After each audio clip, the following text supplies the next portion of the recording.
Have you ever said to yourself, I just can't trust my decisions with money anymore? Maybe you invested and lost, lent money and didn't get it back, or simply ignored your finances for too long. You're not broken, you're just bruised. And in today's video, we'll learn how to rebuild self trust with money. Just one calm and confident step I'm going to tell you, and that is going to help you rebuild your trust. Now, why self trust matters in money energy? Self trust is the root chakra of abundance. It is your inner foundation. When you don't trust yourself, you hesitate, you overthink, or you hand your power to others, no? Maybe to a spouse, an advisor, or even fear itself. Money energy thrives in clarity and confidence.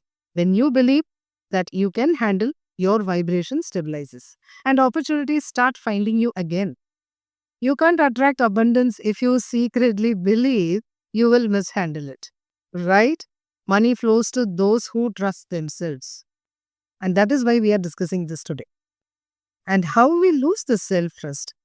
Most of us lose trust through two patterns. One is money trauma, a financial loss, failed business, or betrayal that made us associate money with pain. And the second one is dependence, always relying on someone else to decide, which slowly erases our confidence. The first leads to fear, and the second leads to self doubt. But both can be healed, not by becoming perfect and all, but by becoming present. That's it.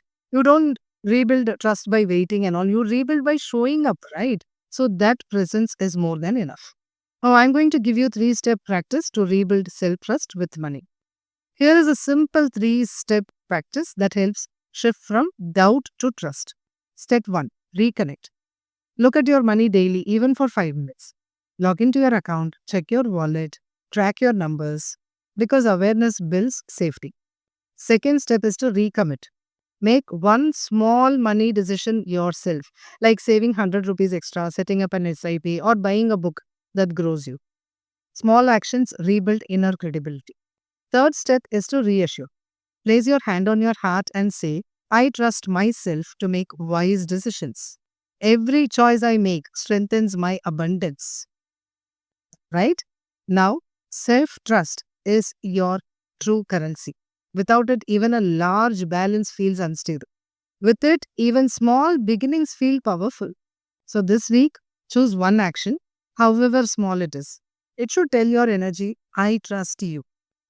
So, comment below what is one financial area where you are ready to rebuild trust in yourself. And if this message spoke to you, subscribe and join me in the next episode. We will talk about more and more abundance in our life. Please remember, when you trust yourself, money starts trusting you too. Let me meet you in another episode. See you then. Bye bye. Take care.